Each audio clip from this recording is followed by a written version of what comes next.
Hello everybody, I apologize for last week's technical difficulties. I think that today will go better. It was as easy as restarting my router, which I only found out after it was too late. So today we're going to continue what we couldn't finish last week, which is the book of Matthew, and we will be finishing in chapter 2, and then next time we will go on to chapter 3. So before we start with the lesson, I would like to sing a song which is Standing on the Promises, and this is a very nice song to keep in mind when we learn about the life of Jesus, because the Bible tells us that all the promises of God is yea and amen in Jesus.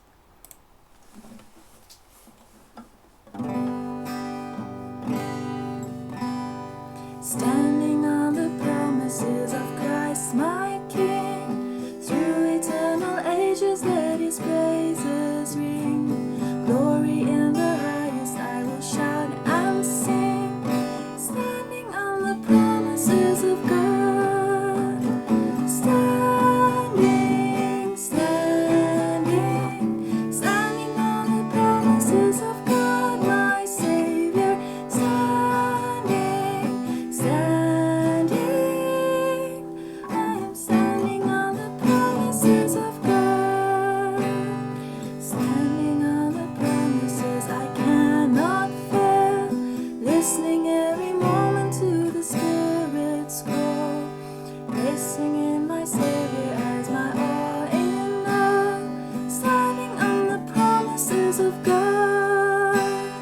Standing, standing, standing on the promises of God my Savior. Standing, standing, I'm standing on the promises of God. Just gonna put my guitar away. Okay, and then we will start with the lesson. So we're gonna continue in chapter 2 now, and we read there firstly about the birth of Jesus, and we read about where he was born, and we are introduced to the wise men. So the first question that I have before we go a little deeper is, what minor prophet whose name starts with an M prophesied that Jesus would be born in Bethlehem? So for those of you who were in the classes last year, we dealt with this minor prophet, and we also spoke about this. We mentioned this in class. If you are not one of the students who was there, who is new, think about it. What minor prophets, do you have any names? Maybe somebody next to you knows. So let's see if I can see any answers so far. I see a lot of highs again from some new people, so hi again to everybody. And so what minor prophet whose name starts with M prophesied that Jesus would be born in Bethlehem? Okay, let's see, I'm still waiting for some answers. I haven't received any yet.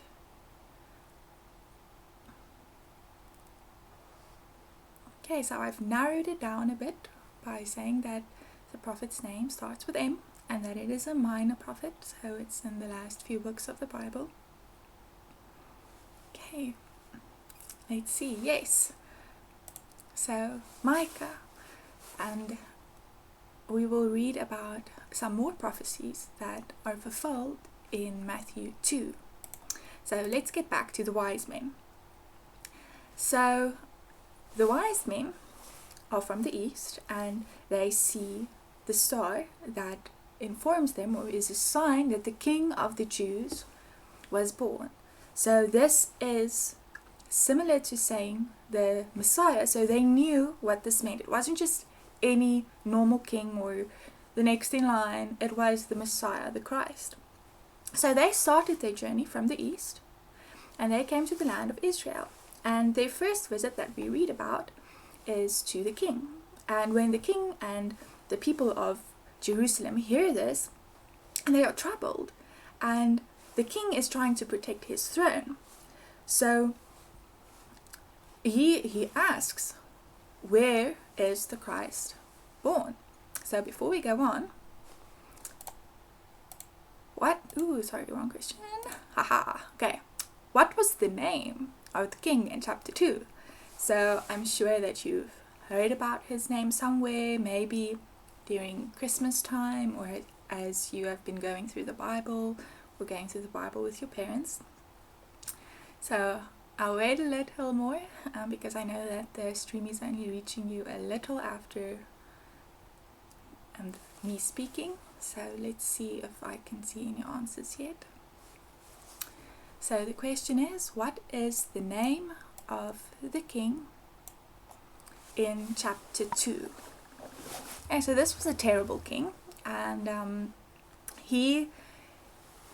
Herod, he was not a Jew, and he was appointed by the Romans, and he was known as Herod the Great. So we will learn a little more about what he did, and we also know from history that he had a pretty awful death, and he knew how to play the part. So he knew how to get the Jews on his side without ever really being one of them, or we find a lot of history telling us that he followed Greek religion, so he wasn't converted to Judaism either.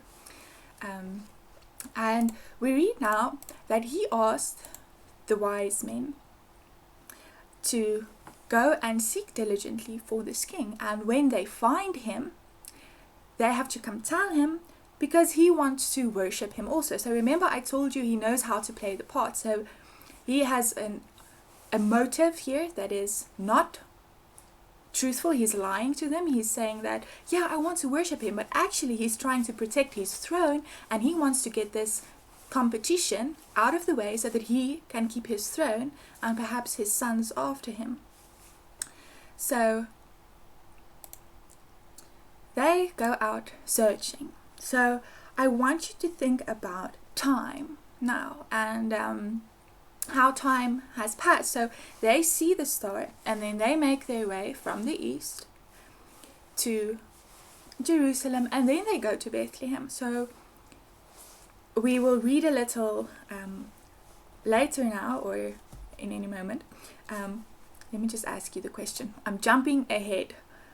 Okay, so the question is, when the wise men found Jesus, was it in A house, or B, a manger? Okay, so these are the wise men, and specifically the context of the Bible in Matthew 2. So was it in A house, or B, a manger? So let's see if I can see any answers yet. So we see a lot of pictures of this in children's book, and sometimes people get confused a little with this, and that is okay to get confused, but it's also important to get the truth from the Bible. So let's see what the Bible says. Okay, so I see a lot of answers, and he was found in a house. And the reason this is important is we have to keep in mind the time period that we're working with. So from the time that they saw the stars, they were traveling, they went to the king, they went to Jerusalem to the king, and then they traveled to Bethlehem, and they started looking for this king, and the star guided them to where he was born. So they were not doing this to tell the king where Jesus was, even though he asked them to. When they found out where he was, they found a different way home, and they never went to tell the king. So King Herod was wroth. So he was very, very angry at this. And we read about another prophecy being fulfilled, where we have it in Jeremiah 31 verse 15, where the king sent men to go kill all children from the ages 2 and younger. So they didn't tell him where he was, so he didn't know. And instead of sending someone else to find out, remember I told you he was a really bad guy? This was his response.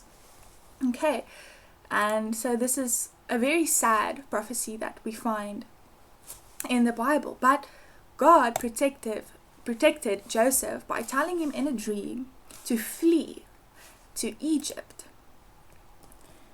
And they stayed there until they got news from God again in a dream that Herod had died. And they went back to the land of Israel. But because God warned them, they did not go back to Judea, because the son of Herod was ruling there now. And they went to Galilee and to a place called Nazareth. So Jesus was called a Galilean and a Nazarene. And it also mentions here that this was told by prophets. And it is important for us to keep in mind that sometimes there was oral prophecies as well. So you'll have a lot of people saying, oh, but this isn't written somewhere in the prophets. But you have written prophecies, and you have prophecies that is known among people. So it is an oral prophecy. And I want you to look at the map here so we can get an idea of the route that they took. So Jesus was born in Bethlehem, and then they went to Egypt. So this is the red line. So in a picture this small, it doesn't look that far. But if you think about having to walk all that way, they didn't have cars, they didn't have airplanes, they couldn't just boom get there in a few hours. So this was also a long journey there. And then they went back by the blue line all the way back to Nazareth. So now I have a question that will test if you paid attention all the time. So, whoops, I just gave you the answer. I hope you can read quickly. So where was Jesus born, and where was his hometown? So he was born somewhere, and then he went to Egypt, and then he went back to the land of Judea, and he grew up in this town. And this is where we read him fulfilling the will of God. And then as we go next week into chapter 3, we'll see what happened. I don't know if you saw the answer. I hope you didn't. If you have incredibly fast eyes, perhaps you did. So let's see a little if I can wait a bit for some answers to get through. And I believe that most of you will have this right. Okay, so yes, so we have the right answer there already. So I hope I didn't mix this up. Whew. Let's see. Okay, he was born in Bethlehem, and his hometown was Nazareth. So this is very easy to remember because born in Bethlehem. So born in Bethlehem. So remember the B's, born in Bethlehem, and then his hometown where he grew up was Nazareth. Okay, so technically we are still in the Old Testament because Jesus has not died yet, and a testament only gets its power or is enforced, or however you want to say it, is instituted after the person that wrote the testament, if you can put it that way, has passed. So we're technically still in the Old Testament, and we still can learn from this, and there are still practical things that we can learn, and we read that it is important for us whenever we find something in the Bible to ask ourselves, even though this is a story, it's just something that happened, it's a story that we hear, we still can learn from it. So let's see what we can learn. Okay, so what Matthew teaches us. So this is Matthew 2. I put it there in the corner so you can keep it in mind. So this is Matthew 1 and 2. So this is built on last week's lesson as well, the one that crashed. So when something bad happens, don't do something about it until God told you what to do. So sometimes we're really quick to react, especially if somebody wrongs us. So when Joseph heard about Mary, we can say that he felt wrong, but he reacted to what God said instead of to what he wanted to do. So the next, what we learn is when you have a plan to do something, ask God what he wants you to do. So this is also back from chapter 1, where Joseph had a plan to put Mary away in secret and to separate from her.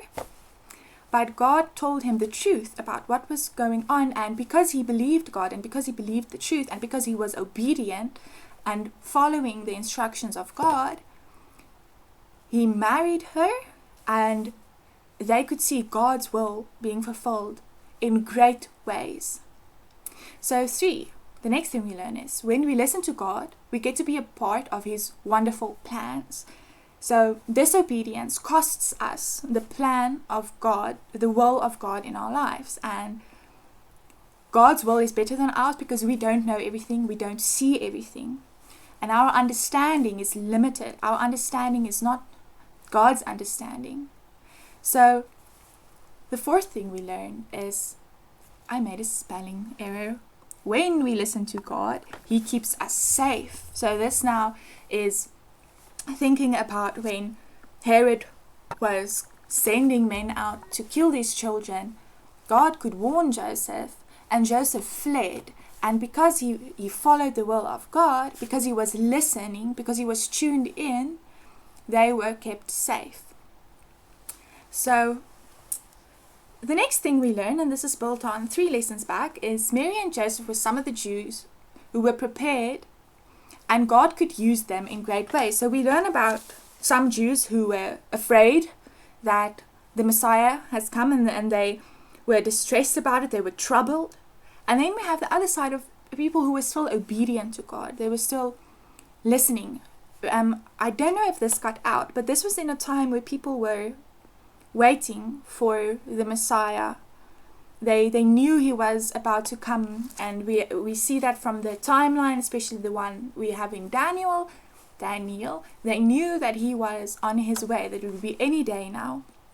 So there were some people who were not ready and who did not like hearing that the Messiah has come, and we will learn more about them later in this series as we go through the book of Matthew. And I would encourage you to join me. That was a really loud click. To join me for next week, because we're going to learn about the messenger that we learned about 3 lessons ago, the one that came to prepare the way. So this is, I'm not going to give his name because it's going to be one of the questions. So we're going to learn about that on Thursday, and I hope to see you there. I'm just going to close in a quick word of prayer, and I can't wait for next time. Lord, thank you very much that we can learn so much about you and how to react to things, Lord, even in just stories, Lord, that isn't set instructions, Lord, but that is examples to us, Lord. Please help us, Lord, to be obedient, Lord. Please forgive us when we fail, Lord, and when we come short, Lord, and please help us to always run to you, Lord. Thank you for sending Jesus, Lord.